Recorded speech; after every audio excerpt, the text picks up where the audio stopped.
Every weekend, I drive a truck for Clean Harbor. Now make no mistake, it's hard work. It takes a lot of focus, and you have to know your vehicle's limitations. And more than anything, you have to drive to win. Nice driving, Thad. If you want to drive for a winning team, give Clean Harbors a call at 1-833-32-DRIVE. Visit driveforthebest.com. They have the vehicles and the compensation for every kind of truck driver. And everyone drives home a winner. We're at a commercial break.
Welcome to the Big Machine Vodka Spike Coolers TA2 Series, Round 8 of the Trans Am TA2 Championship from Nashville, Tennessee. Music City, Scott Borchetta, the man behind the vision of this event. And as you can see, we're in a rather special place here in Nashville, right by the track. It's just across the river. But Scott, we're in the Borchetta Distillery, the Big Machine Distillery, for a big announcement. What's happening? Yeah, absolutely. So we're here at Big Machine on 3rd, Big Machine Distillery, 3rd Avenue, heart of Nashville, and so proud that we have our 3rd Big Machine Music City Grand Prix happening this weekend. And because of my injury, I'm going to join you in the booth this week. And also, I know we use an Andretti often in the booth. I have an upgrade. Okay. I have the GOAT. The GOAT. The greatest. I have the Andretti, Mario Andretti. And Mario, they're honoring you this year with a Borchetta bourbon. A great honor. Great honor indeed, yes. It's quite the tribute, obviously. I know I'm in good shape for a while now. What I love is the Andrettis, whoever they are all still racing. You're doing two-seaters, I know. Marco's out there. Michael's running teams. Adam's in our championship. Do you ever watch the Trans Am Championship, and Adam? Of course. Yes, I do. And actually, he's not just the driving. I think he's quite good at announcing, actually. We think he is, yeah. Yeah, he is. He's actually done some with you, right? Yes, that's right. Yep. Yeah. So you can see that I'm watching it. Well, I know all the race fans here in Nashville are delighted for you to be here, and I know that Scott's absolutely tickled pink. Scott, let's turn to the racing. This track, you never knew coming in what it was going to be like, right, but it's turned out to be superb, and the upgrades around the track have certainly helped as well. You were on the podium here last year. Yes. How do you see the race this year? Obviously, the man to beat is Brent Cruz. He is flying at the moment, and he's already won street circuit in Detroit and last year. Well, that's what I love about street circuits. You know, it's who are those guys that can bring a lot of speed, but also are super meticulous. Braking is everything. Braking and rolling speed here.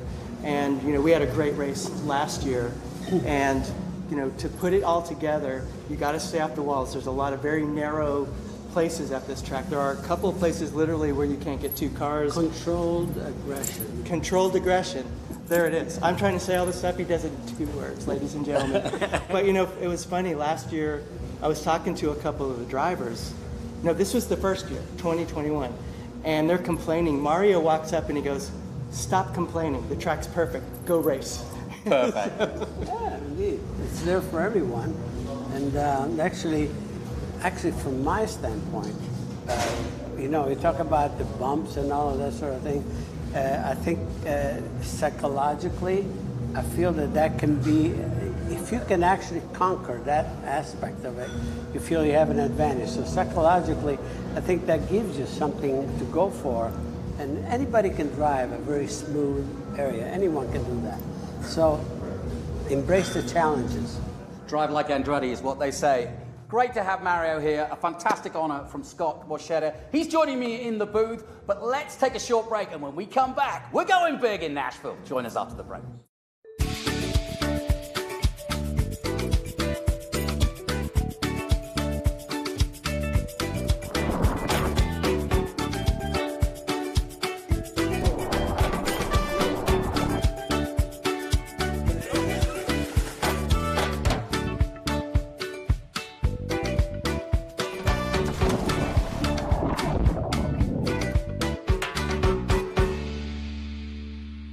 You've got a business to run, big and heavy products to ship, and customers who need them now.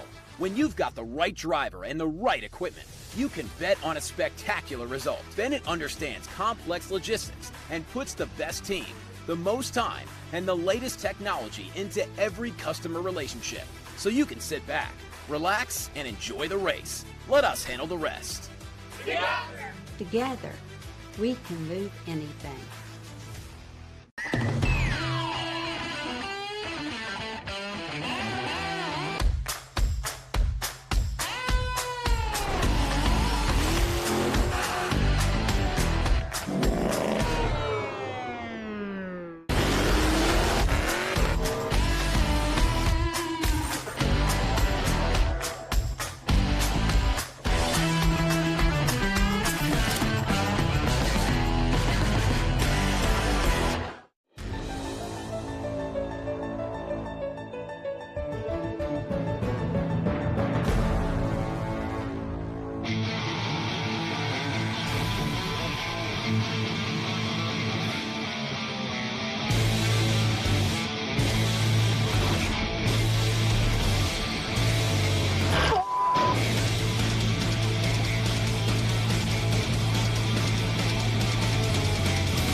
Welcome to Music City. To say I'm excited is an understatement. We are in the heart of the great music capital that is Nashville, Tennessee, and we are going to bring you some muscle car racing.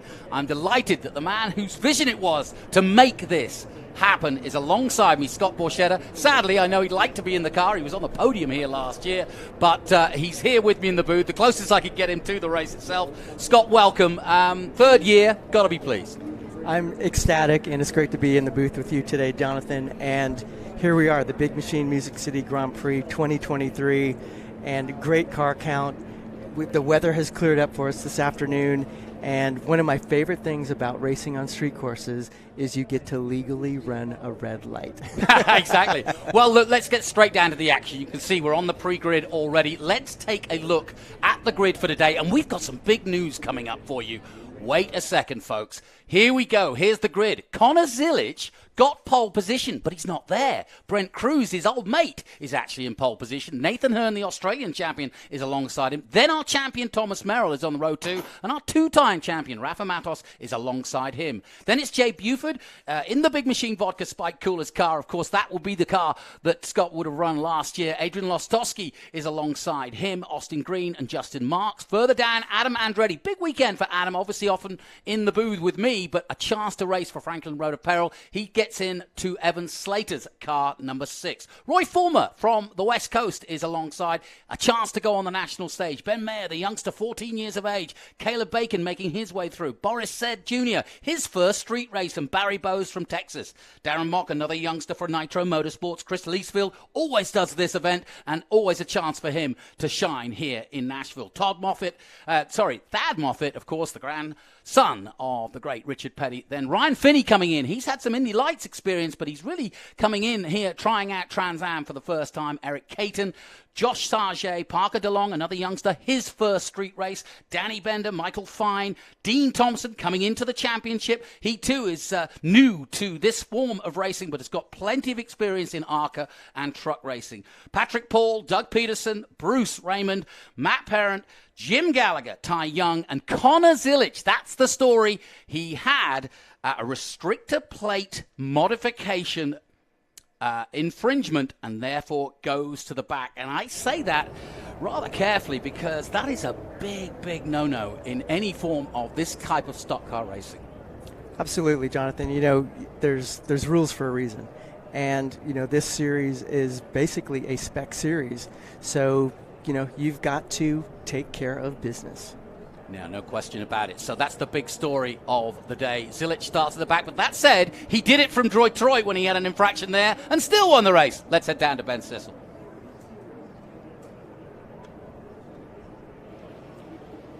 Well, thank you, Jonathan. You guys are going to like this. I have Sandy Borchetta here, Executive Vice President, Creative, Big Machine Label Group, but also a huge motorsports fan. And I know you've been working really hard. The announcement came out yesterday. Tell us what's happening next year. Oh my gosh. So next year, it's all roads lead to Nashville for the finale. So mark it on your calendar now. It's going to be fantastic. And it's going to be through downtown Nashville. I hear going across Broadway. I have no idea how you made that happen. I didn't make that happen, but there are wizards in this town that can make that happen, and they sure did. And they're still going to go over the bridge and back over the bridge next year, so it'll be super exciting. Nice. All right, well, Sandy, take the mic and deliver the most famous words in motorsports. Thank you. So it truly is a great day here in Nashville today, and we want to celebrate all these amazing drivers and teams. They're fantastic. And on behalf of the entire Big Machine Label Group family, we salute our fearless leader, my husband, Scott Borchetta, in his amazing and challenging recovery. So, Scott, in honor of you, drivers, start your engines.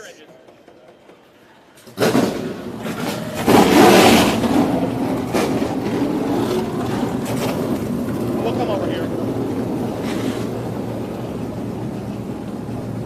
As the engines roar, true passion, you can feel it from Sandy there. Absolutely fantastic. We're 5 minutes before the start. We're going to be on board with this exciting young protege from Australia, the Cube 3 on board of Nathan Hearn. And Scott, I know you're not in, but every driver that's sat in the seat next to you hears that command and feels like he's about to go racing. Oh, it's the best feeling ever. You know, you've been working for weeks now. Our last race was Road America.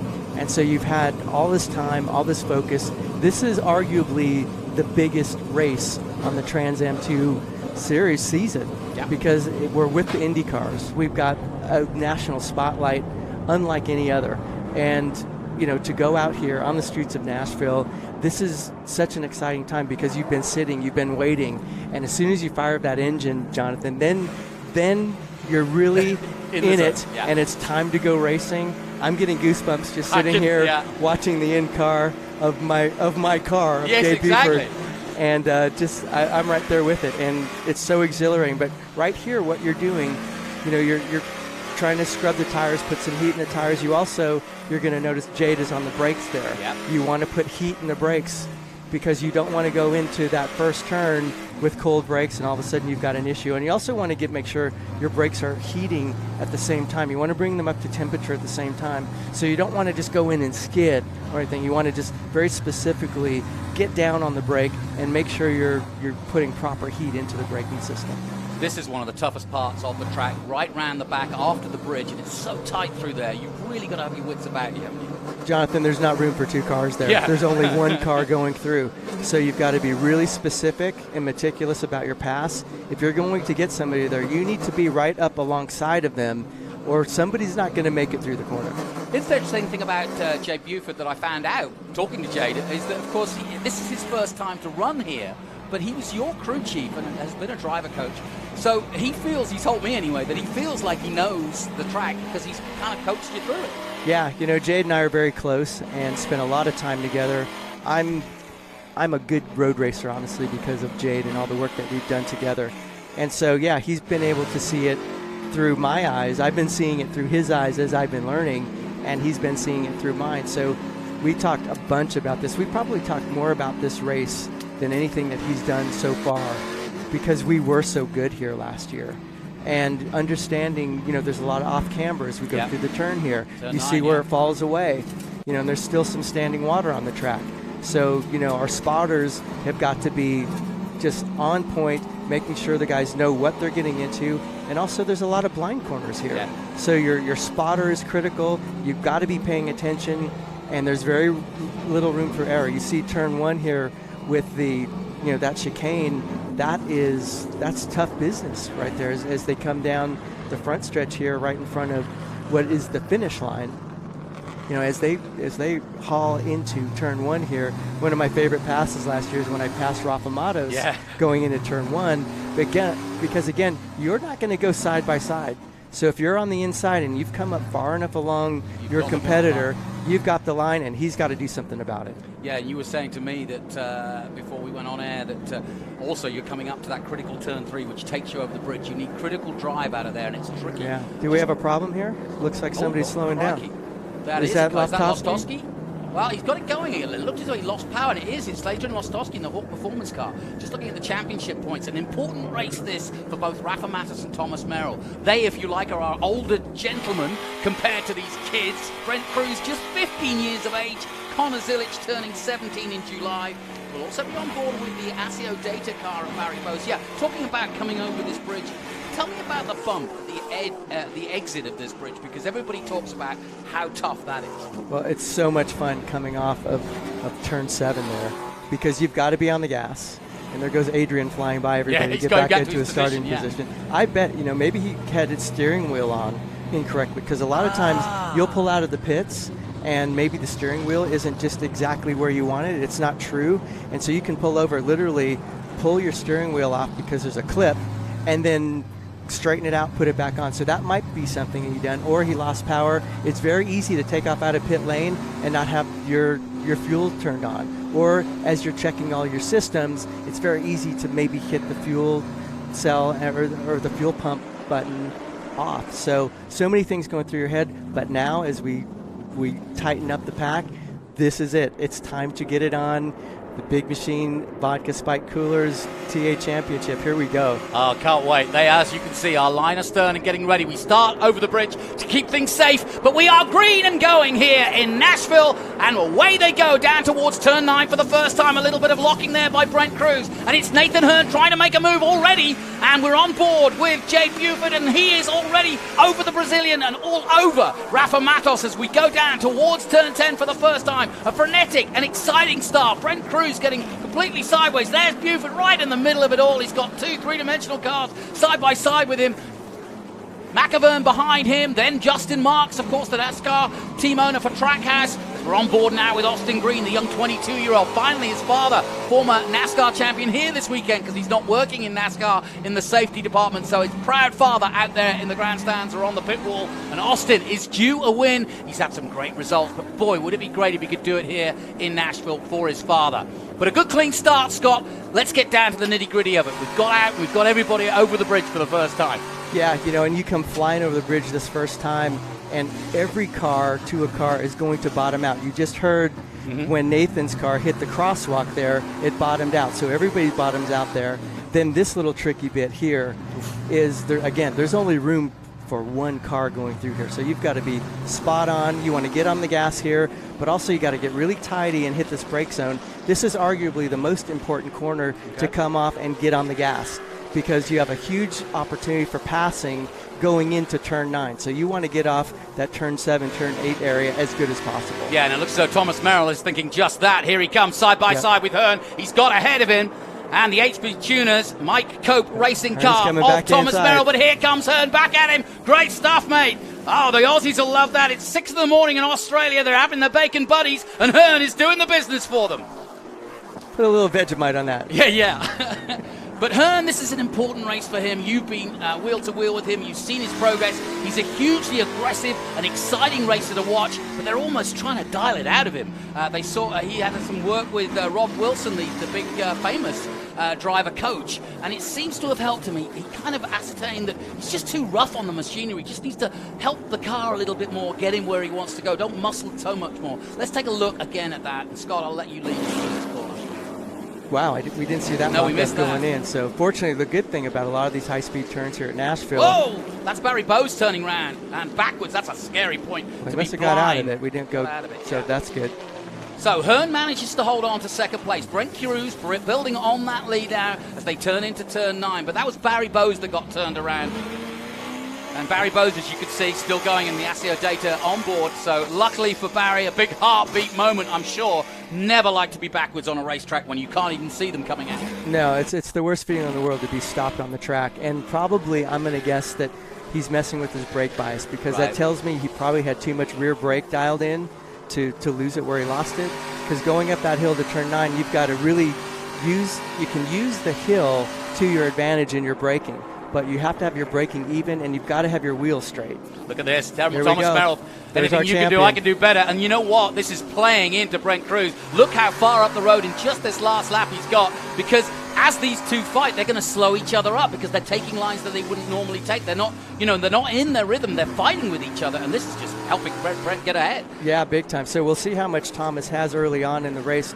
Thomas is a hard knuckle racer. I love racing against Thomas Merrill.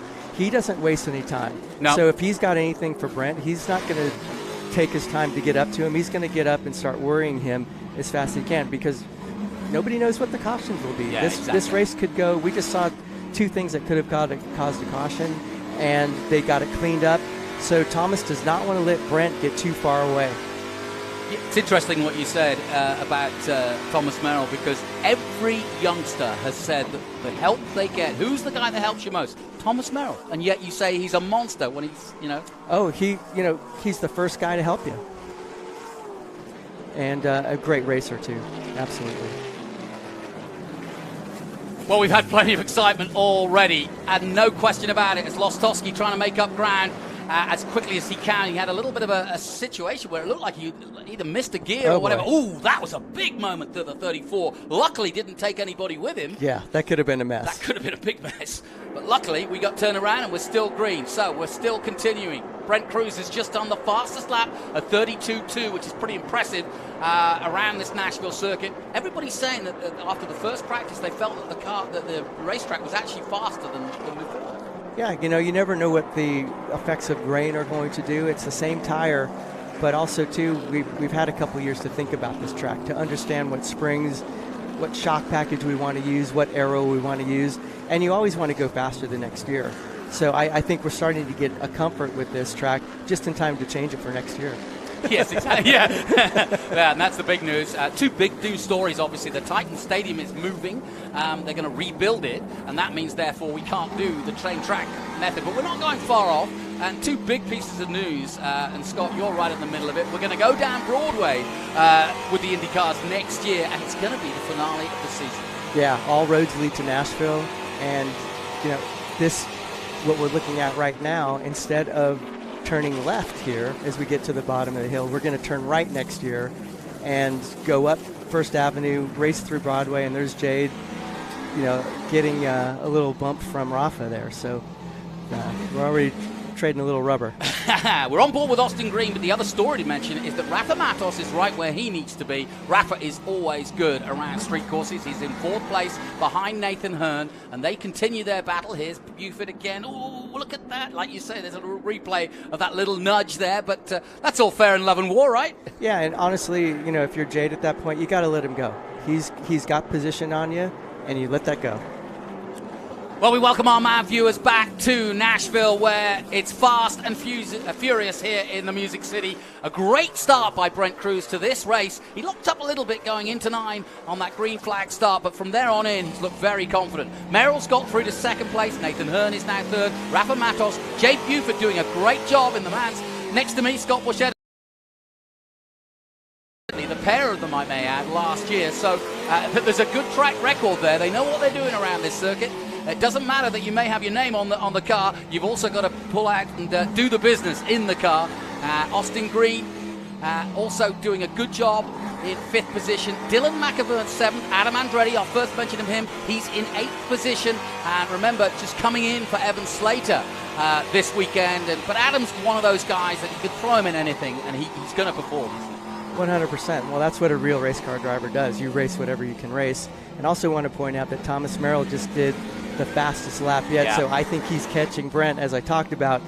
If Thomas can do it, he's not going to let Brent get away. He's going to get in his rearview mirror and start haunting him. So look at that. You can see just in this distance right here, Thomas Merrill is catching up to Brent. Coming quick, yeah. You know, and you're absolutely right. As we look back now at Andretti, there he is. He's got McAvern in front of him, so he's going to make it. Whoa, somebody else is going around there. That was one of the Showtime cars. Yeah, and that's in the off area. Is that Andretti? That's Andretti. Oh, Adam. Oh, what a shame. So excited for this, and he's going to drop down a lot now. He's going to be praying for a safety car, but you never say never in a street car race. You just mentioned the possibility of safety. Merrill can't count on that, and if I look back over the history, although it's short, just 2 years, the first race we all said, oh, there's going to be safety car, safety car. And you know what, Jonathan? That may have been Ryan Finney in the 4 Okay. car. Yeah. No, you're absolutely right. Thank you, because they are very similar looking. Yep. So it's Ryan Finney, the former IndyCar driver, that's gone off. So I'm glad to say our regular, if you will, Adam Andretti in the Trans Am Series is still hounding down that man McAvern, who's got a fairly good history himself, Dylan McAvern. He's a handy driver in 7th place. This is the battle you're looking at now. You know, and when you watch this, for all of our viewers, the box on the left there, that's showing your throttle and braking. And so you can see how quickly we're full throttle, and then also just how hard the brake pressure is. Our foot brake pressure in these cars is 800 plus pounds. So you are standing on the brake, you know, at every road race. But I love when they go to that graphic. We'll talk more about it when they go back to the in-car, because it's super important to watch, and you can really tell what's going on. It looks like we have somebody stopped on track. Somebody's parked up. Yeah, it's an interesting point you mentioned. I had not ever given real thought to that until I spoke to Ben Mayer at the beginning of the season. I said, you know, you're just starting out in your career. What's the hardest thing about racing a Trans Am car? He said, braking. Yeah. He said, I'm tiny. He said, I'm literally stomping on the brakes. Yep, we looks as though we're possibly, with that car stuck, going to get a safety, and sure enough we are.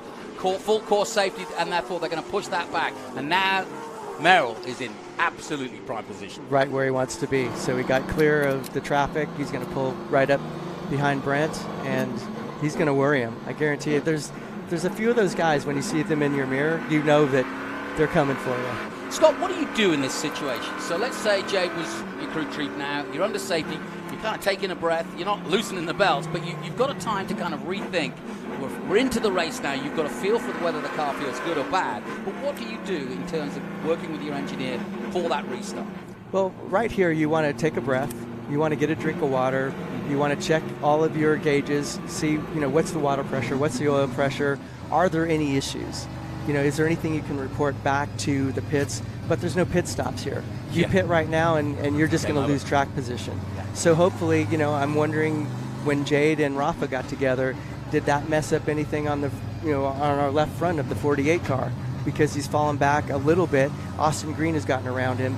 So there's not really anything you can do at this point except play with your brake bias and watch your temperatures and just try to stay calm, cool, and collected, because, you know, it's hot out there, and you got to get it right and get ready for this restart. We're on board with Barry Bowes, who had a very scary moment where he got turned around, and as you can see, this is going to play to his advantage, because as you can see, he was out there on his own, so now he'll be able to catch up with the field. It's our first look at Justin Marks. How pleased are you to see Justin Marks? He's a bit like yourself. He's got plenty else going on in his world, but he still loves racing, and, you know, I think he's pretty brave getting out there when he's got his own NASCAR team, who I'm sure are tuning in. Absolutely. You know, Justin, he's won a couple of Trans Am races, and just a great guy, and he's done so well with Trackhouse. And it's great to see that bright purple Tootsie's livery on there, because, you know, Jonathan, from where we sit, we're a half mile from the world-famous Tootsie's. Yeah. So, you know, they are great supporters of racing. You know, there are a lot appearing on Daniel Suarez's car in the Cup Series, and one of Justin's, you know, best sponsors. But Justin's a real racer. You know, he's been racing for a long time, and for him to have the opportunity to do this, you know, he just loves to race like me. We would race anything that we had time to race. Sure. So we're going over the famous Korean War Korean vets bridge. I'll get it right in a minute. Over the Columbus River, 533 yards. I know that much, but it's the only professional race that actually goes over proper body of water. You know, now that Chicago races downtown, you know, they're going over that little water expanse, but a proper river, this is it. Yeah. Well, we're under caution, and hopefully we'll get down to the pits and find out what happened to Caleb Bacon. But I just want to ask you, while we're under caution, we saw the fans there. It's really interesting, to me anyway. I went out in the first practice 2 years ago, sat out in the grandstands, and was just amazed at the faces of people hearing these muscle cars. What's been the reaction downtown in, here? Oh, people love it because it's so powerful, and it's muscle cars at its best. We're under caution here. Thanks, Scott Borchetta, alongside me, Jonathan Green, as we welcome our viewers on MAV TV. It's been really exciting to have a home in the home of motorsports, MAV TV, and we're under caution here. And what's happened so far is Brent Cruz is leading the way, but Thomas Merrill is chasing him down. But we've got news. Ben Sissel, what's the latest?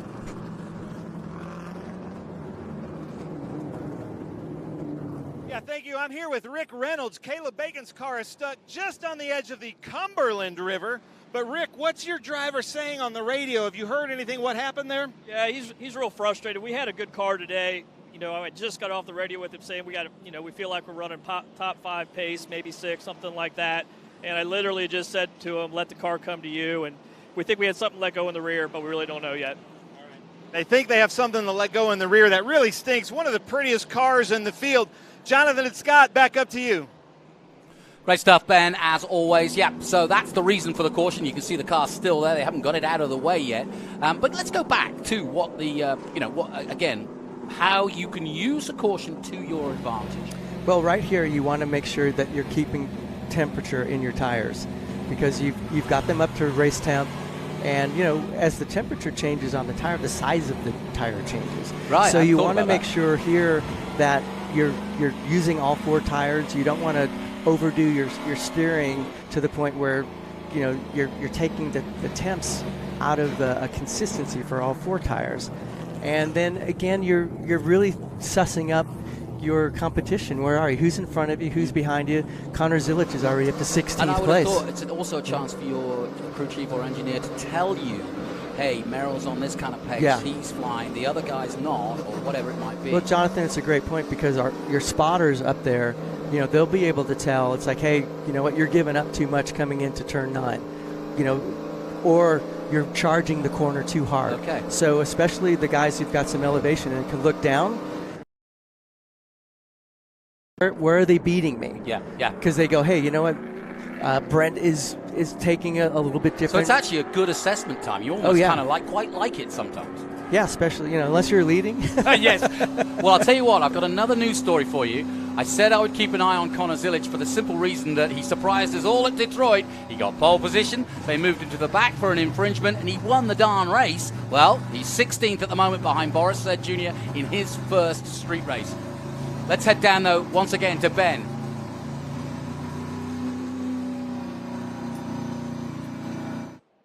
Thank you, Jonathan. I'm here with Joe Claridge, Brent Cruz's crew chief down here. And as you remember, Brent Cruz won last year, but actually tapped Thomas Merrill into the wall. And now Thomas Merrill right behind him.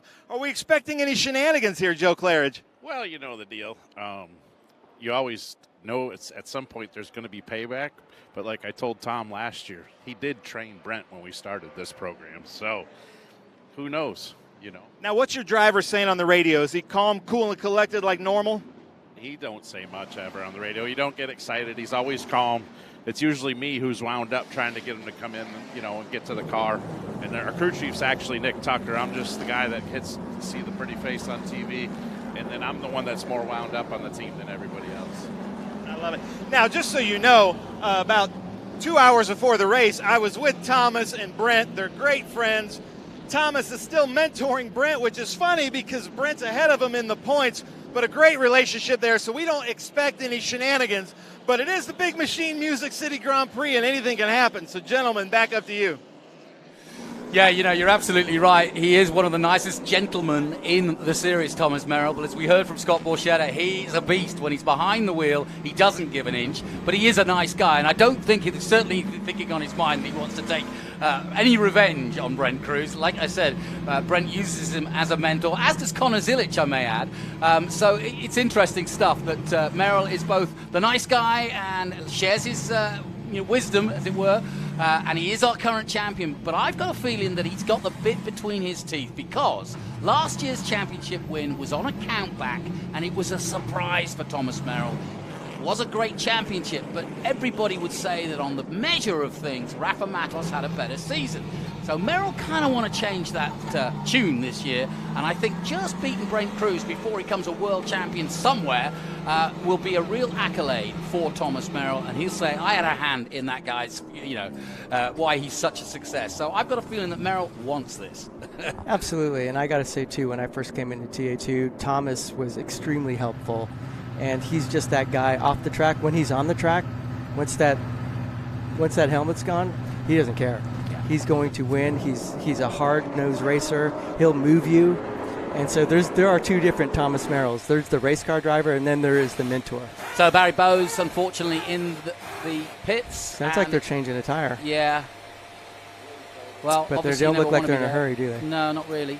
And obviously he's at the back. So he's obviously out of caution. Maybe either had a slow puncture, maybe, who knows. But he'll get back out there without losing a lap, by my guess, because obviously we're still under caution. Another question for you. Are you surprised, or are you, I'm sure, pleasantly surprised, that we've had so many youngsters who have looked at NASCAR doing more road races and said, you know what, I got to learn how to do this. I need to be another Kyle Larson, another Chase Elliott, I think that what TA2 is bringing to the world of motorsports is because they're adding more tracks, that street tracks, road tracks, etc., non-ovals into NASCAR, that a lot of these young drivers are looking at TA2 as a real opportunity to go and learn how to road race. You're racing with some of the best road racers in America when you're racing TA2. Rafa Matos was an Indy Lights champion and ran the Indy 500 2 times. Thomas Merrill has won. He was a winner at the Daytona 24 this year. Skiing, and so it's very aspirational to come in and drive these cars, learn how to do it, and it gives you just all that experience, because as drivers we can never get enough laps, whether you're on the simulator, hopefully, because the NASCAR teams really don't get to test anymore. So whether you're doing on a simulator or you pick another series like this, as drivers we would all rather be in a race car. So if there's off weekends to go and jump in a TA2 car for these people who are on the way up, but then even Daniel Suarez jumped in at Detroit just to learn the track. Yes. So it's a great series, and obviously you wouldn't have these kind of people participating and jumping in if there wasn't a high value and great racing to everything that we're doing in TA2. Now listen, we're about to go green. I'm going to put you in Jade's car. Tell me what you tell him. You know that we're going to go over the bridge and we're going to go straight into 9. What are you going to tell Jade? So you want to get right up on the bumper, and you want to anticipate the start. You don't want to get into the guy in front of you, but you want to be on that bumper and just be on the gas a little bit ahead, and make sure you don't spin the tires here, because while you have an opportunity to, this is a really tricky corner.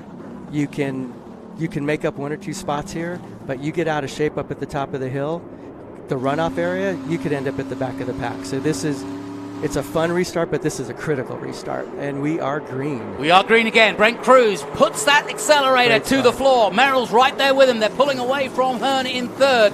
And a bit of a lock-up from Merrill. He didn't want to do that. That's not going to help his tyres. And Jade gets thrown out on the outside, but holds the line. It looks as though Austin Green has got past Rafa Matos at that restart. So no love lost then between the two teammates, and right in the middle of it, there's an incident. Adam. And also another incident there with the 90. So all sorts of drama right at the restart of this. And was that Andretti that we thought? Yeah, I believe he hit Nakaburn. So, well, we wait to see whether there's a possibility of a caution, but it's still Brent Cruz, the winner of this race last year. Thomas Merrill chasing him down hard. Hearn in third place. Austin Green now in fourth. Rafa Matos down to fifth. Jake Buford went wide at 9, but still holding on at the moment to 6th place. There he is. And it was Dean Thompson, the guy who's just coming in the number 90. Remember, that's the seat, if you will, of Thomas Annunziata, who's not racing this weekend. So Dean Thompson coming in. He's got plenty of experience in truck racing in ARCA, but first time in Trans Am, and certainly the first time around Nashville. That's not the way he wanted to end his day. Thomas Merrill, 1:31.4, still the fastest lap on track for the Bennett HB Tuners Cope Cars car. Ford Mustang, Ford leading the championship in the manufacturers. And obviously Camaro chasing them down as best they can as we go on board once again with Austin Green. And it's a great onboard. I love our onboards. Really get a chance. It's Merrill, and again, Cruz, he's going for the lead. Great position. Merrill's got the line, and Cruz can not really do much about it. Away goes Thomas Merrill, and there's the man we were talking about. And there's the evil eye of the man who is determined to beat this youngster.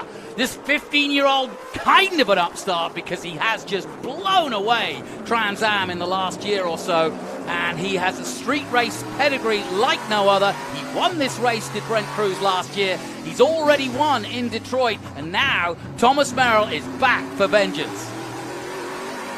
Hearn saw all of that taking place, and Nathan Hearn also with a job to do this weekend. He's had an up and down season. He's been mega fast, no question about that. No one doubts his speed. He's just not had the results. And Q3 are trying to sort of, the best way they can, use that sponsorship money to mold this young driver, just 22 years of age, into a really good Trans Am driver. And I think he's got all the makings. He's got a lot of raw talent. You know, I believe his first race was at COTA last year, and he had a really good showing. Yeah, he did. And I think that might have given him a little too much confidence, because I got to tell you, racing against him, he's made some silly mistakes. He needs to settle down in the race car.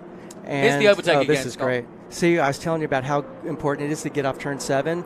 Merrill had a brilliant takeoff out of turn 7, didn't spin the tires, great acceleration, and there he is in the lead. And got it done before turning in, more critically, because he didn't want to be side by side with Brent going in there. Brent wouldn't give an inch. We've seen that with Zilic in Detroit. Well, let me tell you something about that 26 car. It's the widest car on the track now. It will be the hardest one to pass, unless Thomas makes a mistake. Yeah, well, once that would be my fear. Once Merrill gets a sniff of the lead, he doesn't tend to look back. He won't be thinking about cautions. He'll be thinking about how far he can go away. And look at Zilic. Oh, we said it together. Wow. He is absolutely flying. He's just got past McAvern, and you're looking at another superstar. Brent Cruz and Connor Zilic grew up together, karting against each other. They're 2 years different. They've both been world kart champions. I was at the autograph session this morning, and I kind of whispered in a guy's ear. I said, you know what?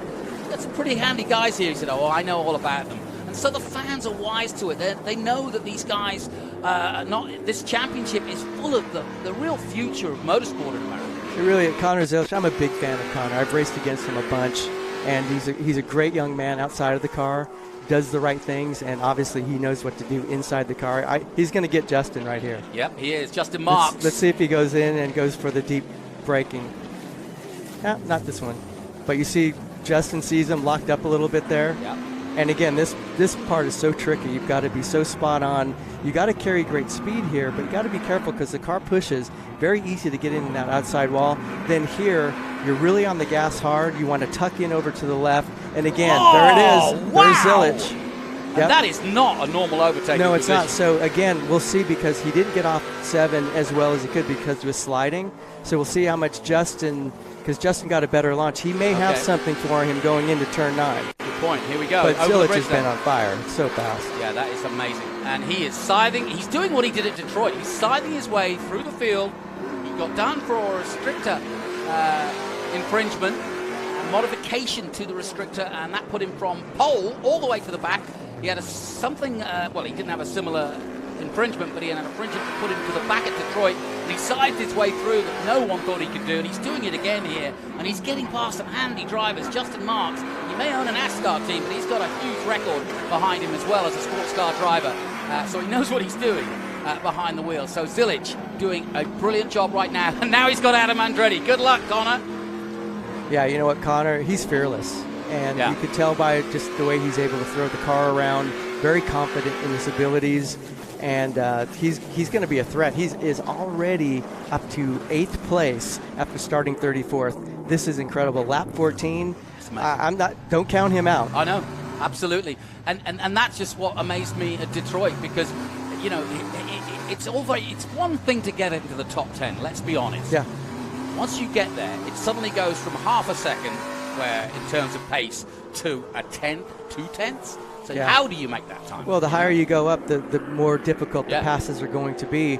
But, you know, there's a good chance, it's only lap 14, there's a good chance we'll have another caution. So if he's able to knock off a couple more positions and then get a little bit closer, that's only going to help his cause.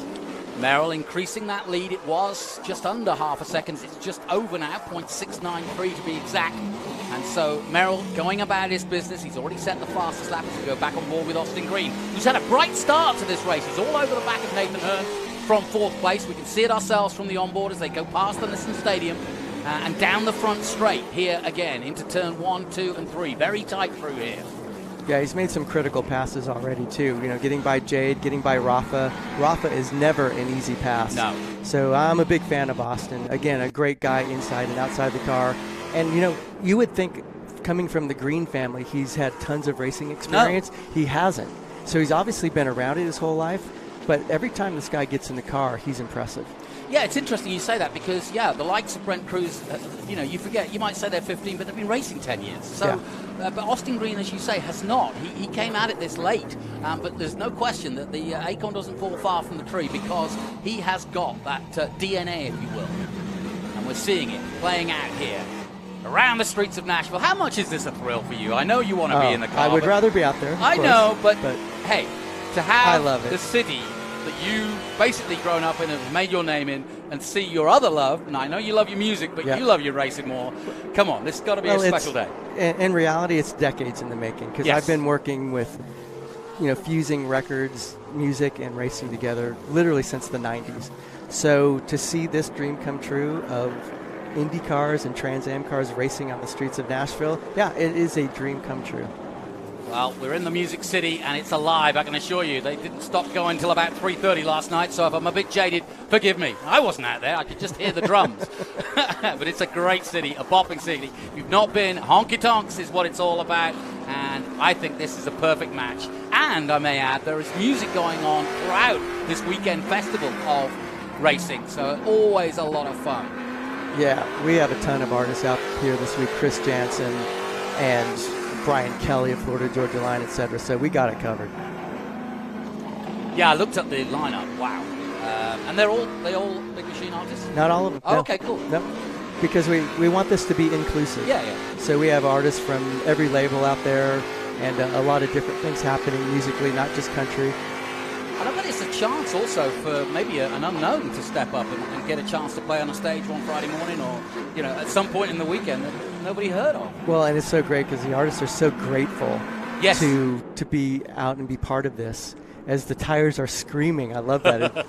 Hard brake, hard turns. Well, Thomas Merrill is making most of it. He's just on another fastest lap, just by a tenth, 131.468. Hey, a tenth is a bunch. Yeah. You know, 15 laps in, that's a big deal. And you can see the gap visually for yourself. Hearn's got his own battle now as we go back on board with Nathan Hearn. I love watching him wheel his car around. He's great to watch.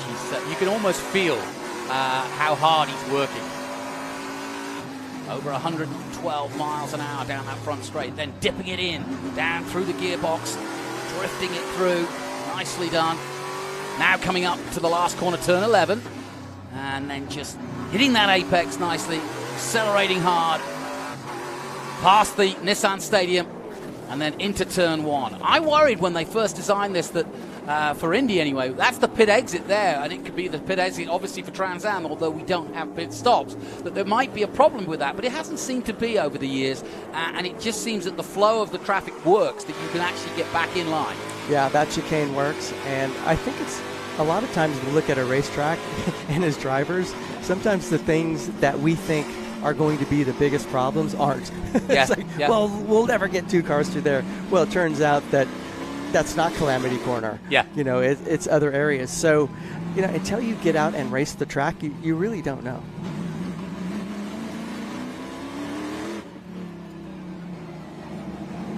You're watching Music City roar to the sound of muscle cars. Jonathan Green and Scott Borchetta bringing you the action from Trans Am and the Big Machine Spike Vodka spiked coolers. I'll get it right. Big Machine Big Vodka Machine spiked Vodka coolers. There we spiked go. coolers.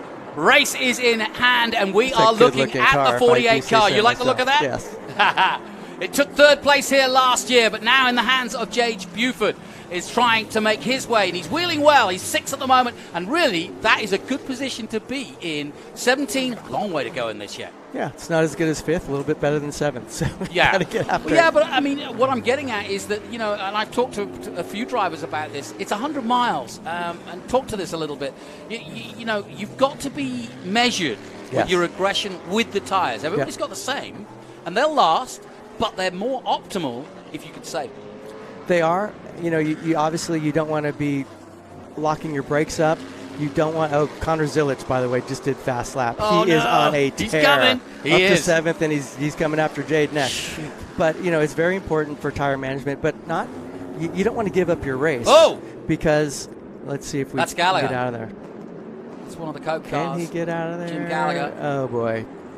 Do something quick. Yeah, Come exactly. on. That's Somebody's going to hit him, and they have. And well, there's your next safety oh, car. no. Big jam. There's, Big jam. Oh, there's your leader. Oh, no, that's the leader. Breakthrough. There's your leader. Hearn's got through. Nathan So is Hearn. Austin Green. Hearn takes the lead. The Australian leads here in Nashville in the most dramatic fashion ever. Full we had a course yellow, turnaround. full Jim course yellow. Gallagher, the Mike Cope car, got turned around and obviously was in a blind position for the others. And sadness for the Franklin Road has come to the end of the road. He may get it back, but that No, car he's is going to done. be damaged. He's done. He won't be able to challenge for the lead. What So a what does shame. this Ty do? Young is involved in that incident as well. Merrill. And that's Merrill. Dead stick. Oh.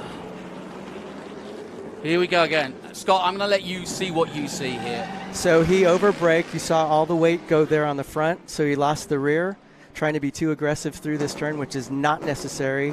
And now all of a sudden he has, you hate when a back marker takes out the leader. And that's exactly what's happened here. Well, Ty Young, who is at one of the, yeah, exactly. Oh. Those are hard hits, by Those the way. are, yeah. They may look slow, but those are hard hits. Hearn did a very good job of Well, avoiding the incident. You got to remember, too, your spotter's on here. Yes. So hopefully, you know, obviously it was too late for Merrill, but for the rest of the field, they missed it because obviously they're calling it and said, hey, we've got trouble. But that never should Ty happen. Young had nowhere to go. Yeah. Well, I did Macau for so many years, a street race, of course. Oh, look at that. Yeah, How the he's heck done. can he see? You Well, can't- Brent he's Cruz has looking got out eyes his in the back side. of his head, but he's going to have to use them now. Yeah, he's looking out the side window. He can't see anything in front of him. Well, That's he's going to a have to shame. pit now. Boy, does this change his thing. And hey, guys, 131.3, Championship. Connor Zilic in Yeah. 5th place. And what does this do to the championship? For Oh, Merrill, he was turns right on there. ahead. But there's both of them. Both Yeah. your championship contenders are, you know, out of it for today. Looking nice for this guy, though. It is. She'll be right. Nathan Hearn in the Oh, he Q3 must car. He must be ecstatic and nervous as can be right Yeah, now absolutely. all together. There's a long way to go in this race, and he's got to hold it all together because he's had an up and down season. He's had some Yeah. coaching between races, and you know, it's not been plain sailing by any means. I think you're absolutely right what you said about Cota. He came into Cota and thought, I got this. Yeah. And the reason I talked to him about it, and he said, you know what, our cars are older in Australia. The tyres are not as good as the Pirellis, so I felt like I had more confidence when I came to Cota, and because the cars are better, and so I was able to race better. But like you say, he got into the championship, was fast right out the bat at Sebring and Nola, but then it just started to go backwards for him from Road Atlanta onwards.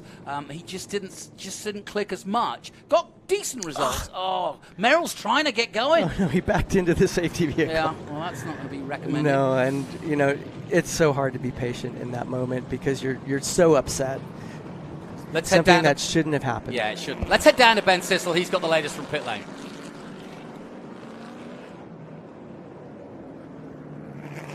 Well, thank you guys. I'm here with a very upset Nitro team.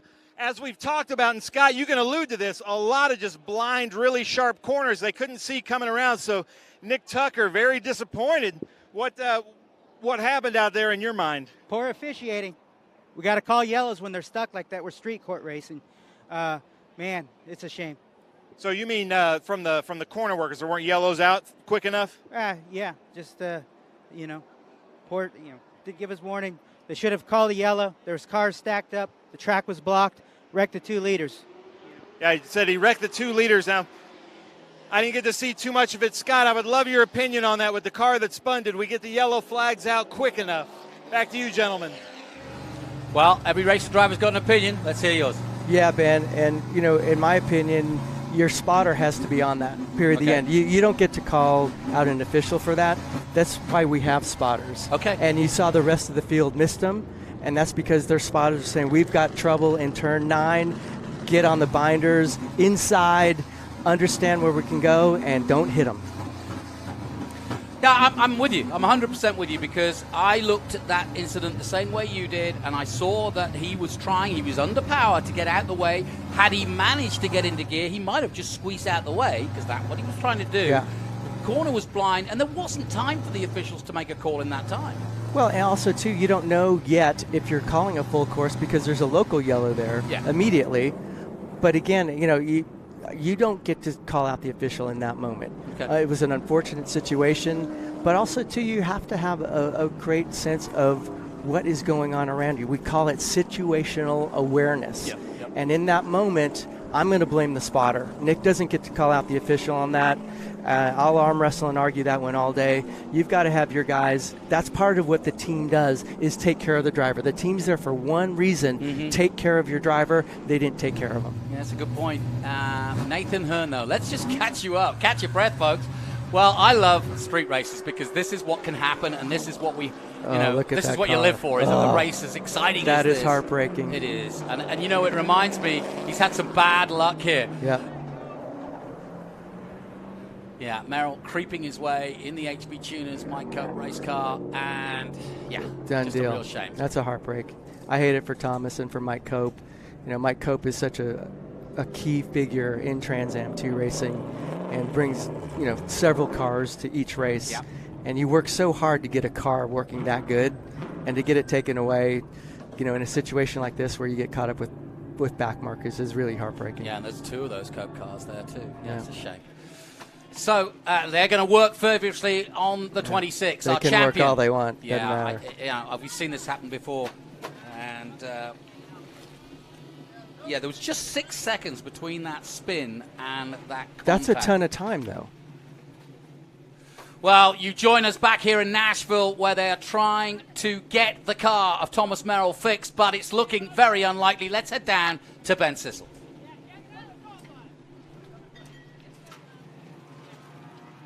Well, Jonathan, it's Scott. I just saw a Cope crew member take this bat and hit it as hard as he could.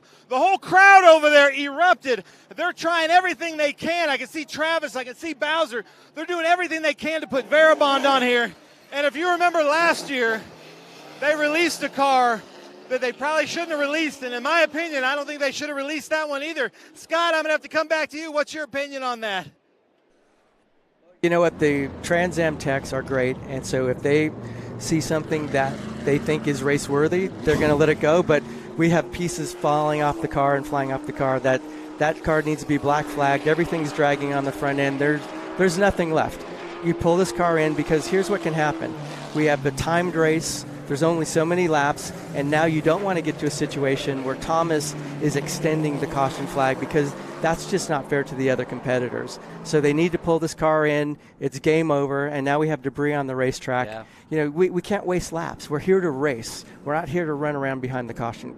Yeah, I agree with you. Behind the safety car. You can see that piece of Merrill's car there. And so they're going to have to if go somebody get goes that. over that accidentally, yeah, it looks like it might be a rubber boot, but still, you got to get it out of there. Yeah. Well, as we stand, Hearn leads. Green is second, and that's a great story too. Matos is third. Wiley Matos still there. Buford, now I think back to Detroit. Exactly what he did there. Yeah. Jade was on the podium there. Zilic is the man we're obviously watching. He set the fastest lap. He's come from right at the back of the field. The pole man made up 29 positions. Oh.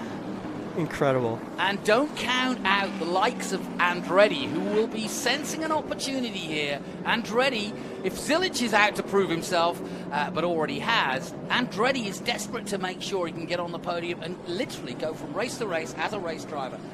Yeah, and I'm amazed that they haven't already black flagged him and that they let him out. I'm with Ben on this. Well, he should be off the track, so I guess we'll see that here in a second. But, you bring up Adam. And in our inaugural race in 2021, Adam had the race won. Yeah. And the motor blew. Yes, so I remember. Believe me, Adam believes that Nashville owes him one. Yeah. And I don't know that there's a better restarter or more aggressive restarter than Adam Andretti. Anytime Adam was in my rear view on a restart, it was like, hold your breath because the bull is coming. Yeah, no kidding. There is absolutely no kidding. We're on board with Austin Green, who is looking very wily at the moment, but he knows what Nathan Hearn's all about. And Nathan is trying, but although interesting, he's back in, is the 26. Yeah, no surprise. Well, I'll give them props for the fact that they're trying to keep him going. Because if Brent is out completely, we're talking about points now. The only reason they're working so hard right now is to get as many points as you can, because there's liable to be more attrition. And again, you're pointing to the official. He's not going to let that car go until he's sure that it's safe to go. We cannot waste time with parts falling off this car under caution. And there's another part, they just kick it to the side. So they're working really hard. We've all been in this situation. It's the most frustrating thing to be sitting there with an injured automobile and not be able to be on the racetrack. Amazing. Just 18 laps of this classic race already. And who knows what's going to come out of it. Justin Marks is back in the fringe as well. 7th place at the moment. Lostowski up to 8th. Jordan Butt moving through. He's in 9th. He finished in the top 10 last time out. Darren Mock is in the top 10. Roy Fulmer, in his first real run at Trans Am nationally, he's a West Coast man, is in 11th place. Thad Moffitt is 12th. First time out on a street circuit. Told me this morning in the autograph session that he was really enjoying it, but he said it's so exciting because it's just blind corners everywhere, something he's not used to. But boy, they are trying their darndest. And another reason, as you made a good point, is that we changed the point system this year. So, almost if you can make it to the end, you're going to score something. Yeah, absolutely. And that's why these guys are working so hard. There's no way. And, he's not going to be fast at this point. And so the officials will be watching it to make sure that he's not a moving chicane and in everybody else's way. So he's going to have to be able to achieve 110%. Get the giant duct tape out. There you go. Yep. Just stick it on there, son. But, that radiator, if he's getting any kind of speed, anything can come up through that radiator. You see the official there pointing to something he doesn't like. They're not going to let that car go until they're ready. Until that official says we're good to go. I'll tell you what, Thomas has got a patience of a saint. Honestly, Jonathan, in that moment, you don't have any other choice. You just got to sit there and hope they can fix it, and you hope you can get out there and get some more points. Well, this has turned into a true honky-tonk. We've got muscle car mayhem in Music City, just as we'd hoped for, because it is exciting stuff. And these fans who don't often get to see Trans Am in this light in a street circuit are getting a thrill and a half here in the Motor City. Some of them very new to motor racing in itself. Obviously, there's a lot of NASCAR in these parts, but Trans Am is new effectively to Nashville, as is IndyCar, of course, and it's great. Look at that crowd. How about that? Exactly. And for a Saturday afternoon, where it rained the first half of today. Yep. And all the fans are coming out. There's music playing throughout. We launched our Borchetta Bourbon, our third release, and you attended yesterday. Yeah. We had a great visit. We're honoring Mario Andretti this year on our bottle, and I own the 1985 National Champion car, the #1 Beatrice Lola. Yep. And so Mario came in for the day, hung out with us all day, went to Big Machine Distillery on 3rd Avenue, celebrated with us, was taking pictures, signing bottles of the new bourbon, and just a joy to be with. But I want to mention something that Mario said to us yesterday, and we're talking about Nathan Hearn. Yeah. Mario says, don't forget to have fun, because it's so easy to get so up on the wheel and grip it so hard. You're inviting a mistake, because if you go and look at Mario back in the day, one of my favorite videos, there's a video online of him racing on the dirt, and he's just using the wheel so easy, and it's a symphony behind the wheel. You don't want to be gripping that wheel as hard as you can with both, because that means all your muscles are tensed up, and when you have to move quickly, you're going to overcorrect. So you want to be smooth on that wheel. You say you want to hold a pretty wheel. People don't always know what that means. Yeah. A pretty wheel is a soft wheel and a comfortable wheel. It doesn't mean that you don't have a grip there, but you're really feeling what the car is doing. And that way, if something happens, especially a bumpy track like this, and the car gets a little bit out of shape, you're not gripping the wheel so hard where you're actually encouraging a mistake. You want to drive into it. It's like, okay, the bump was right there, and the car wants to do this. So having fun, being relaxed is what's made, one of the secrets of the greatest of all time, Mario Andretti. No question. And I've got my own analogy to that on two wheels. I went to Kevin Schwantz's race school. Kevin became a good friend of mine over the years, and of course a world champion in his own right. And so I took his race school on a motorcycle, and I did about 20 laps, and I came in and I said, "How am I doing?" And he said, "Man, relax. He said, "You love your commentary, right?" He said, "Just do what you do in commentary. Have a good time. You enjoy it." And as soon as he said that, I did. I just really enjoyed it. I could ride a motorcycle, but I was scared because I go on at speed and I was on a racetrack. I think we're getting ready to go. Here we go then. Are we? We're getting ready to go. All right. What can Nathan do? I know. What can Zilic do? How hungry is Austin Green for a win? Yeah, and how hungry is Adam Andretti? A chance now as the green flag waves here as they come over the bridge and the Columbus River. One more time. Matos is popping out to the inside of Green, looking for a way past the Brazilian, making his move on the inside, but Austin Green is going side by side. They're still at it. This is playing into Hearn's hands as he pulls away. The 88 on the inside has finally got through, and Matos is up to second. Hey, and Jade got around Zilic. Yep. So, Zilic actually losing a spot. That's the first he's lost. Let's see here. Down the to last the thing stadium. you want here, Jonathan, as a car owner, is for your two cars to mess up. And McAvern just messed up. Yeah, and Matos getting around Austin. Let me tell you something. Austin is so hungry for a win. Matos is always hungry for a win. Yeah. But look at Austin. Got a better launch off the corner here. And let's see how he does going up the hill. This is critical. This is a great passing zone. Yeah, this is going to be fun. What a restart and what a race. It's turned on its head. And if you've just joined us, we've lost our leaders. Merrill out, and so too Brent Cruz. Now, Merrill is trying to get back out Look there. At Andretti. And Andretti's coming. Andretti. We said it. Andretti on his way. He's got Zilic in front of him. He's got business to attend to. He should have won this race, Adam Andretti. And he wants to turn it at least into a podium, and he's got that opportunity. But right in the middle of it, Jade Buford did a brilliant job at Detroit, keeping your nose clean. That's the key to a street race. You've just got to stay out of trouble, any which way and loose, but somehow avoiding the walls and being there at the end. That's the key. You're absolutely right, Jonathan. There's that fine line of staying up on the wheel. Don't let the guys get too far away. But you also want to let the race come to you. And Jade is so good. Here comes Connor Zilic on the inside of Jade. Clean pass.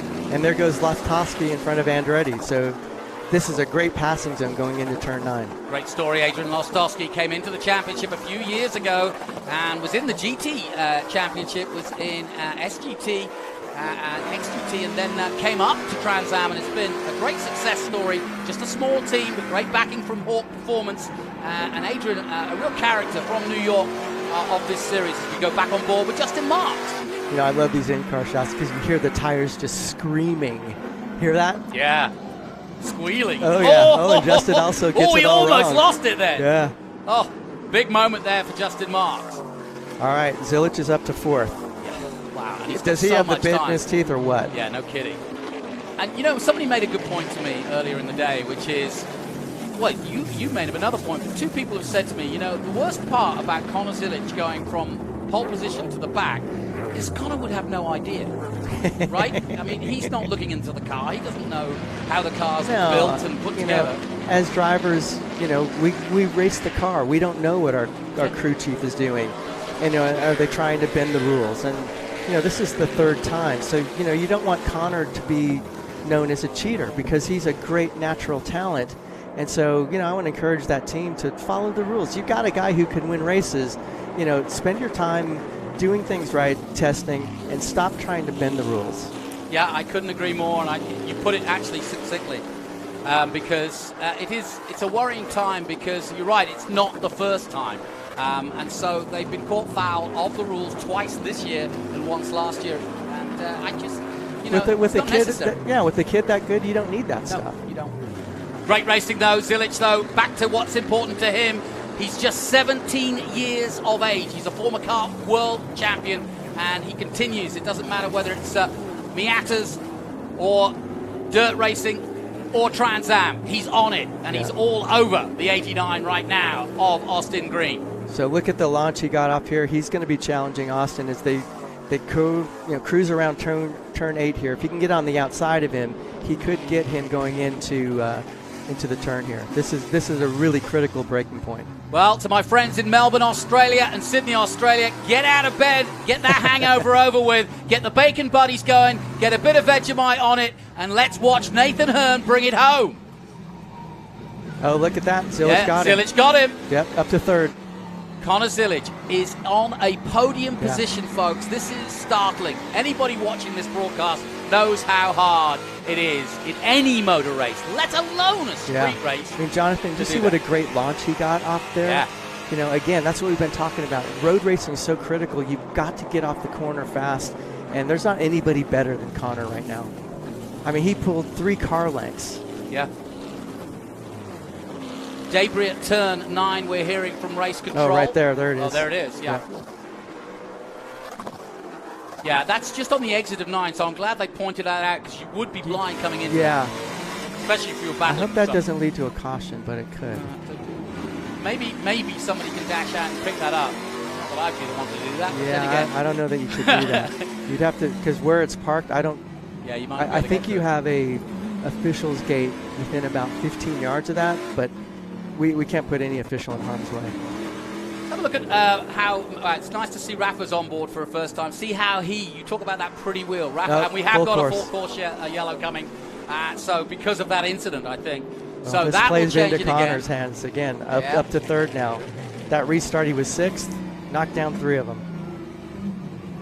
Yeah, Nathan's not going to like the news from his engineer that says, "Oh, Zilic is up to 3rd." Well, you're not going to like the news that you have Rafa and Zilic 2nd and 3rd. No.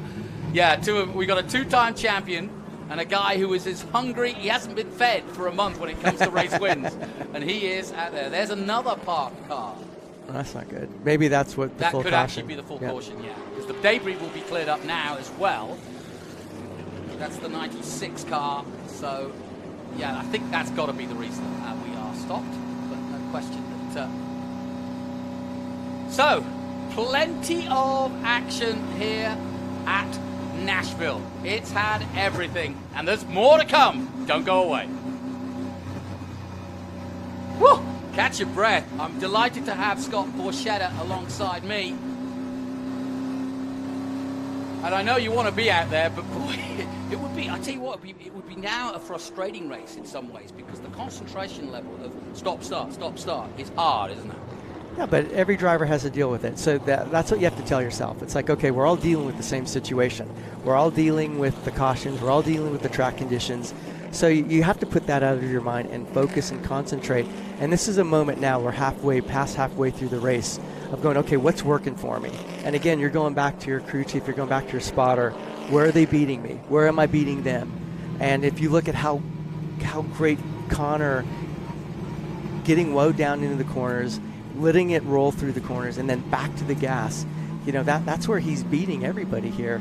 And I'm telling you, this victory may go through Connor Zilic. Even though he's in 3rd, look out. I know. It would be amazing. And the fact that he could do it both at Detroit and here would be sensational. And I tell you what, that will... Roger Penske, Zach Brown, Sam Schmidt, they'll all be taking Scott Borchetta will all be taking a close look at this because, you know, he is proving beyond a doubt that he is special. There's no question about it. No question about it. Well, Jonathan, you remember that first race he shows up at VIR a couple of years ago, gets the pole. Yeah. And it's like, who is this kid? Yeah. I remember when they said Connor's on the pole, I thought it was my teammate Connor Mosak. They said, no, it's Connor Zilic. I'm like, who is that? Exactly. Well, we're under caution. At the moment, Nathan Hearn of Australia leads this race. Rafa Matas, our 2-time champion, is in 2nd place. Connor Zilic of Silverhair Racing is up to 3rd, having started at the back. It's incredible. We've had a stoppage for the 96. This race has had everything, folks. Mav, I hope you're enjoying it out there because we've had real drama. Now, what we want to hear about is Nathan Hearn and how he's getting on. Let's head down to the pit lane now and talk to Ben Sissel about Nathan Hearn and the Cube 3 car.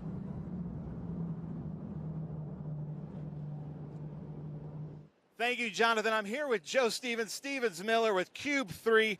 I came and asked you, will you do an interview? And I can't repeat what he said, but he enthusiastically said yes. What's he saying on the radio? So Nathan right now is thrilled. Obviously, he's really blessed. All the help from Australia. He wanted to shout out everybody from Australia. He wouldn't be here without them, and this is such a wonderful event. And to be leading it in this kind of circumstances, it's exciting to say the least. So everybody at Q3 and Bearman Products, we're representing really well at Siemens Miller Racing, and I just couldn't be more. Good day for everybody from Australia, but somebody like Nathan Hearn, who's kind of grown up racing at Bathurst, you know, the walls don't seem that close here, do they? No, not at all. It's really just the length of these races. His races are closer to 20 laps, you know, and so we have 46 here. So that's the curve that Nathan's been battling a little bit this year, but he's doing wonderfully. He's very consistent with his lap times. He's hitting his marks, and, yeah, I just hope we can pull this one together. Now, you've lost your voice a little bit, Joe. Is that from a little bit of yelling? I may have done a little bit of screaming, stay right, stay right. And, of course, when that happens and it works out, the timing's good. That's a thrilling moment as a car chief and a team owner, so I'm thrilled. Nice. Well, gentlemen, you can hear the excitement here in the crew chief, Joe Stevens. Let's see what happens here. Back to you. Great stuff, Ben, as always. Great an insight into Nathan Hearn. I can give you one more insight. Scott, you'll be interested in this. I asked Nathan just before Detroit how he goes at street races, and he said, you know what? I did not only Trans Am and won that, but I did Formula 5000 in Australia, and we had 5. He said we had 6 street races in 5000, a monster car, as you well know, and he won 5 of them. So this guy knows what he's doing with a highly powered car around a street circuit. Absolutely, and you know what this might be doing for his confidence right now, knowing that he, you know, while the front 2 cars got into an incident, but he was right there, and you've got to be. I always say, if you're top 5, you have a chance to win. And so he was in the right place at the right time. He knows what it looks like and feels to lead. And so, you know, that brings on a whole different experience. You know, him going back to, okay, here's how I won the races back home. And it takes on a whole different confidence and also opportunity. He hasn't had this opportunity to lead yet. So it's going to be fascinating to see how he does on the restart. Do you think they're having fun? Oh, my God, look at this. I love it. What a great crowd today for TA2. So, you know, another thing, Jonathan, we got to start looking at is we're down to 16 minutes because, as we know, you know, Trans Am is very specifically 100 miles or 70 minutes. Correct. And, you know, you want to get this car out of the way. You don't want to end under caution like we did last year. No. And, you know, you want to give Connor a chance to race with Rafa and Nathan. And is that the 26 car? I've got a feeling it might be. Riding shotgun on the field? I just wonder. Well, we'll confirm that in a minute, but I just saw a glimpse of what I thought was the 26 of Merrill, because it looked a bit banged up from the rear. So we'll see. We'll keep an eye on that one. But that's the story, of course. Thomas Merrill and Brent Cruz. If you've just joined us, the 2 leaders of the race. Merrill had got into the lead. Brent Cruz was chasing him down. They came across a car that was strewn in the middle of the circuit, and well, Ty Young was the first to hit it, and then the 2 leaders followed behind and changed the face of this race as we go back on board behind the Honda Civic. Nathan Hearn. Well, I tell you what, we've been talking about the IndyCar team bosses. I bet there's a few texts going around Australia right now going, are you seeing what I'm seeing? Because this guy is 22. So let's head down now and let's go for one more word with Ben, who's with silver hair, because they are absolutely not the tortoise, they are the hare. Let's head down to Ben.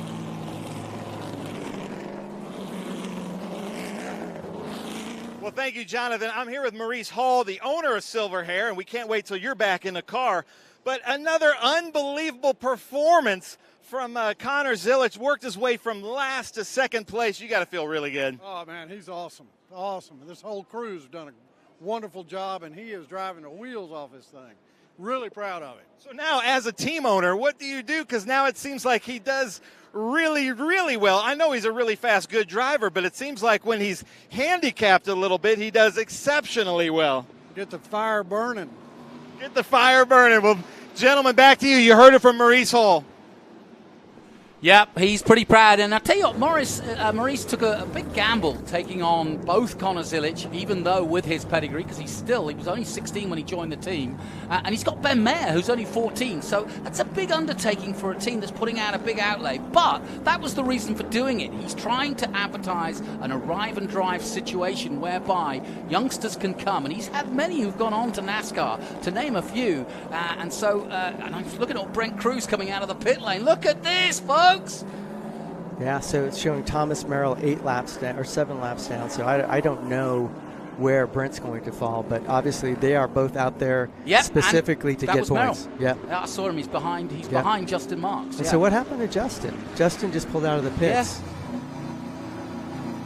So we're going to go green next time by, and it's, well, you know, Scott, you've watched motor racing all your life. It's days like this where a 22-year-old can suddenly make a name for himself. Game changer. Game changer, exactly. Especially to win, again, winning at Nashville, the biggest stage in Trans Am currently.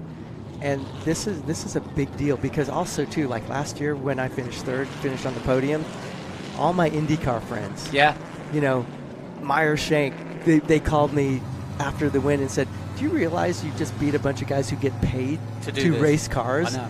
And so, you know, to do it in front of all the drivers and everything else, it's a big, big deal. And don't think for a second, we all have the same disease. We're watching every lap. We're just suckers for all of this. And I guarantee you, the other IndyCar drivers, then the IndyCar team owners, etc., they're watching because we're always watching for talent.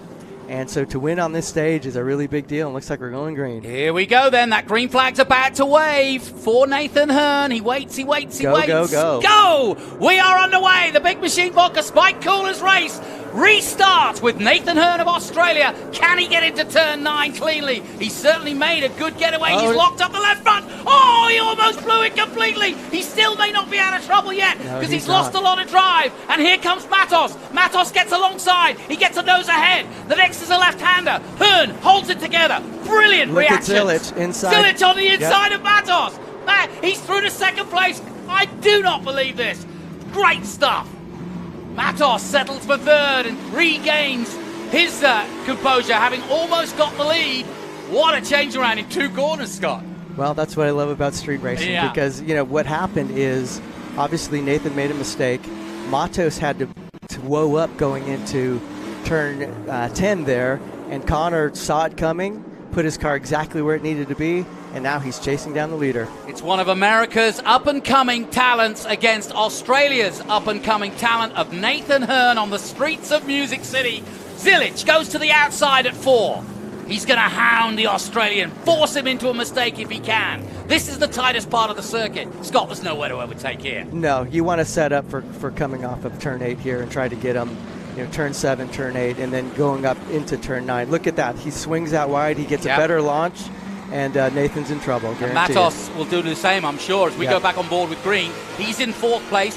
Buford, your car in the 48, is in 5th at the moment. Still plenty of time left. Here we go. Zilic tucking himself up behind Hearn as they cross the bridge. He looks to the outside. He's going to cross over, watch. And now the inside. Yep. Last of the late breakers. Zilic does it! Great move. You see he faked that he was going outside, and as soon as Nathan saw that and committed, Zilic screamed over to the inside, and he's taking the lead, and I think he's going to check out. Guys, if you don't know the name of Connor Zilic before this race, you do now. He did it in Detroit. We are well aware of his talents, but now on this amazing stage here in Nashville, Connor Zilic has gone from the back of the grid to lead here in Nashville. Hearn can't believe it, and Matos is still trying to get on level pegs. And, you know, Nathan is starting to make some mistakes. He's over blocking, and when you do that on a road circuit like this, your launch off the corner only gets hurt by your acceleration. So that's what happened, and how we lost the lead. Made a mistake, too late braking going in, and again, this is where you've got to deliver. You've got to be able to finish. You've got to be able to close. Yeah, exactly. McAvern. Sorry, that's Thad Moffitt. Thad, Thad Moffitt behind Darren That wasn't a good idea. No. Stay in line. Stay in line, son. There's not room at a street race to go too look wide. at Jade coming on here. Yeah. Catching and up he's to right in a Austin. good position as well. He's got good drive out of that last corner that you mentioned. So just locked up for a second. He's all fine, though. But this is the crucial corner coming over this bridge. Oh, no, he hit. Jay just messed up. Oh, no, you know no, why no. the camera clicked off there? He hit the wall. The exit. And he slowed right down. Oh, sad. Yeah, he may have a flat tire. Yeah, and it looks by the car's movement as though that could be the case. Yeah, but the race goes on. Andretti's still in the thick of it. He's with Lostowski. Andretti and Lostowski battling for 6. Oh, no! Austin Green is out. Green has gone to red, and Austin Green, who's had such a run, he's lost power. No, he's dead stick. Yep. And look at that. There goes the and it's so hard with this pit in right here. Yeah, he does make it, thankfully. Yeah.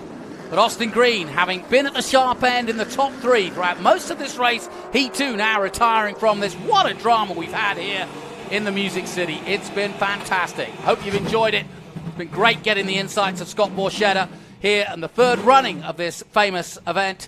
But sadly for Austin Green, it's come to naught, and he's going to conk it out as he heads down the pit lane. He gets it going. He's going to get back to the pits, but only just. It's missing really bad. Something, whether it's electrical or, it could be something as simple as a plug wire. Yeah. Because you can hear that the motor's off song. So in the last 30 seconds, it looks as though we could well have lost both this man, Austin Green, and Jay Buford, and Buford has stopped. Smart move, though. Pulled it out of the way. They're just going to back him up, and that's a nice, safe. That's good. That's a good racing driver move, not to hold up the race and to sensibly pull off. So we just have a local yellow there. Yep, local yellow at the moment. We'll keep an eye on whether it becomes a full course yellow. I think, knowing David Hoops as I do, he'll try to keep this going if he can, especially now we're on a time race and we are on an IndyCar event.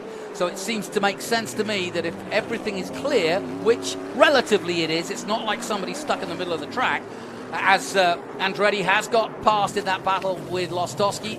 And Andretti is up to 4th place behind his old teammate now, Rafa Matos. But look at Zilic pulling away at the front. Masterful by the 17-year-old. Silver hair. Well, he may not have silver hair, but my word, is he representing that team well.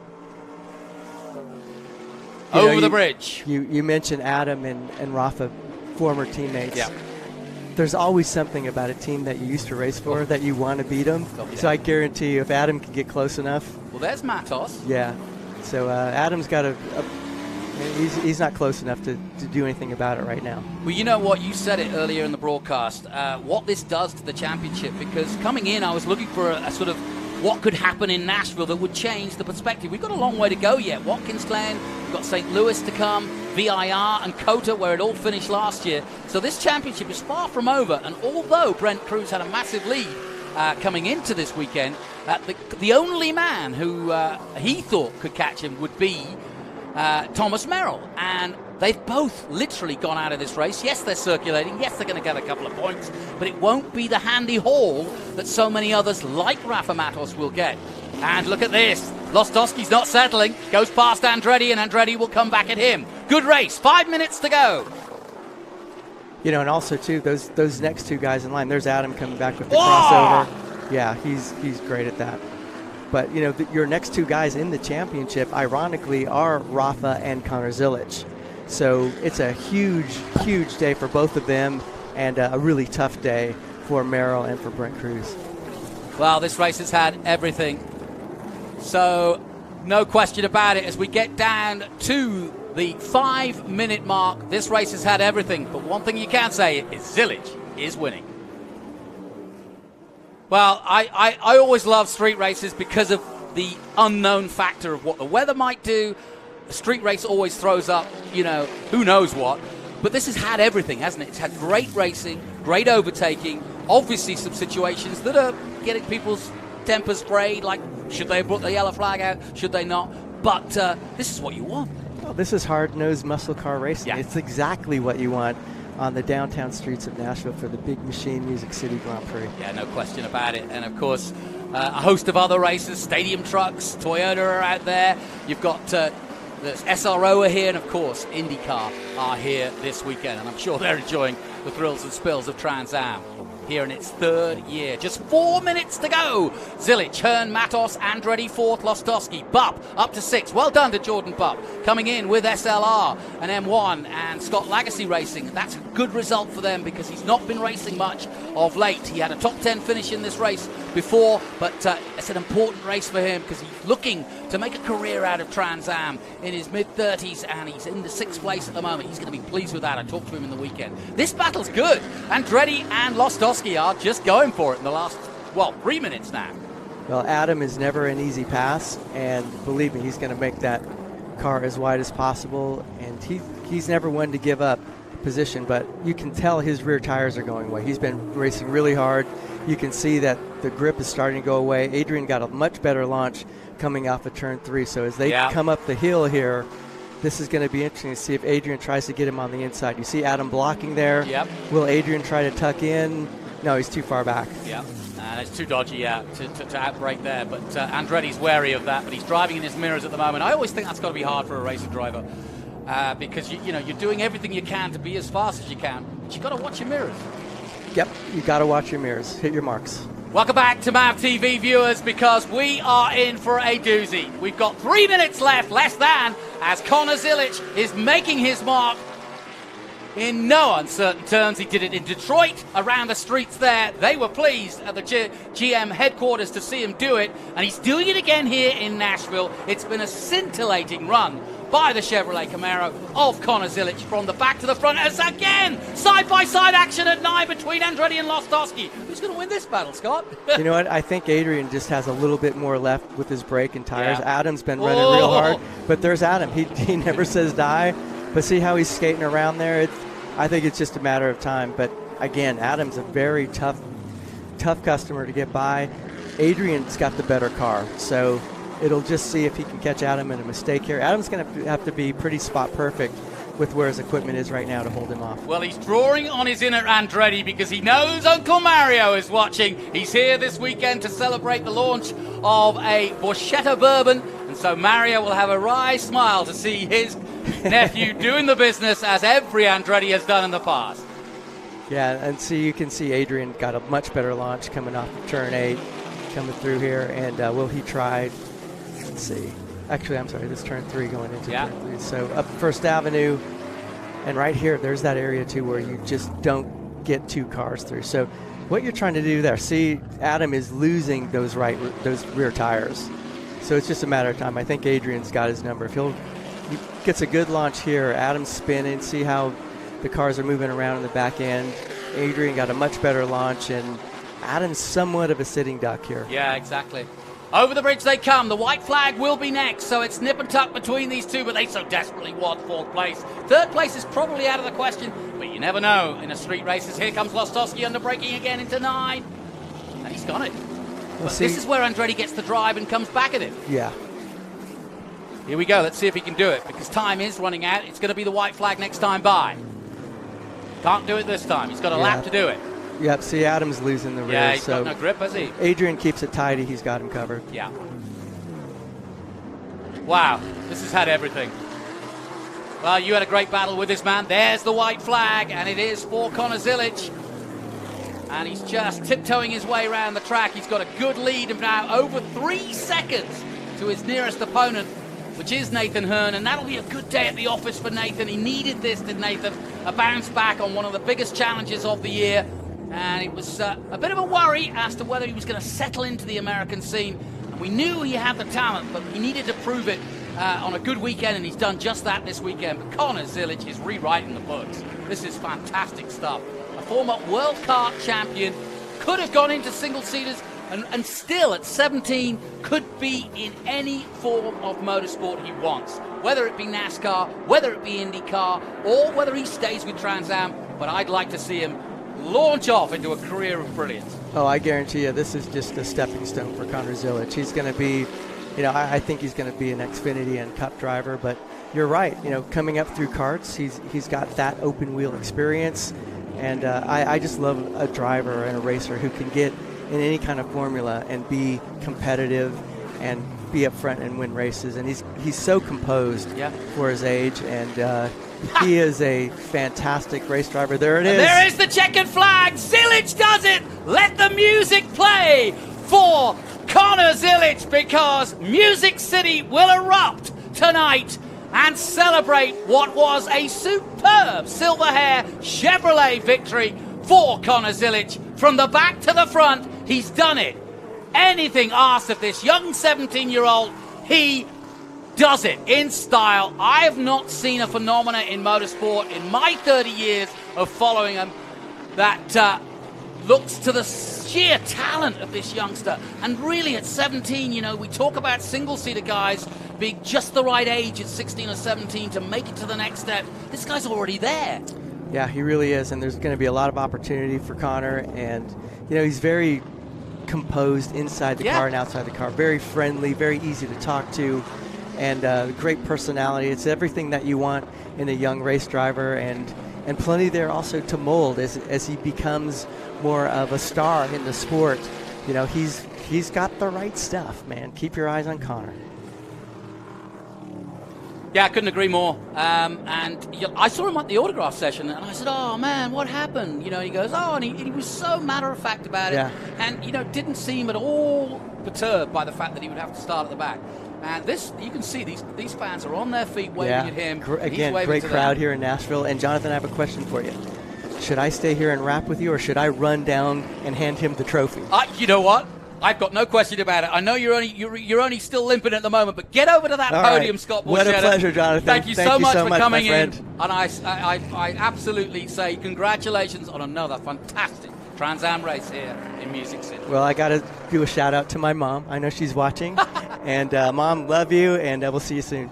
Great stuff. Scott Borchetta, of course, the man whose vision it was to bring this form of motor racing. He races in Trans Am himself and was on the podium here last year, so we grabbed him while he wasn't racing to come to the booth and enjoy what was a fantastic motor race around the Music City.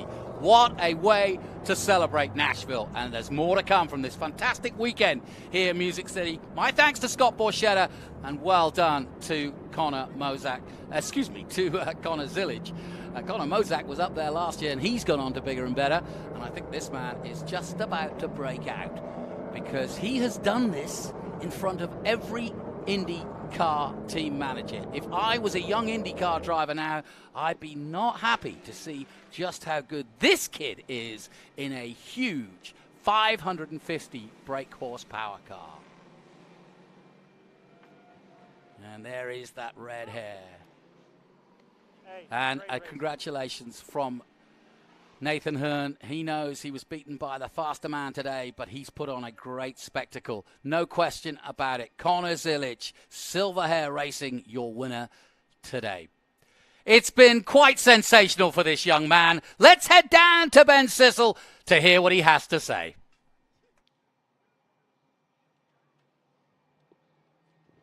All right, thank you, Jonathan. Unbelievable, Connor. I don't know what it is, but same thing in Detroit. You start from the back to win the race. Start from the back here to win here at Nashville. Unbelievable. I even told you before the race, I'll see you at the podium. I never expected the top step. This has got to feel good.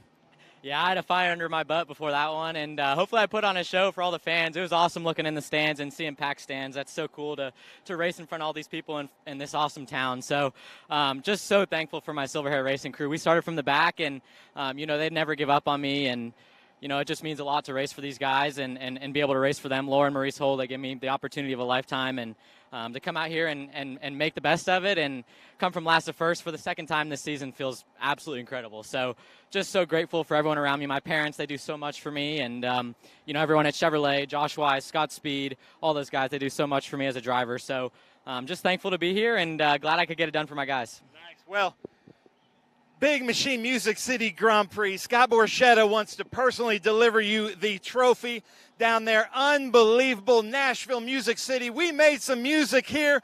Connor Zilic, unbelievable. Thank you guys for joining us here in the TA2 series.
As manufacturing problem solvers who navigate design complexity and compressed timing, the three-dimensional services group offers 7 facilities with over 500,000 square feet of dedicated, on-demand manufacturing floor space. Metal or plastic, we support a wide range of industries, from some of the world's best-known companies to startups. With unparalleled investment in leading-edge manufacturing technology and automation to keep all phases of a project in-house. Speed, endurance, desire. For 160 years, Motul has helped engines and drivers go faster, further, and stronger. Tested in the heat of battle, driven with passion, with one aim, to give you superior powertrain protection and performance. Motul.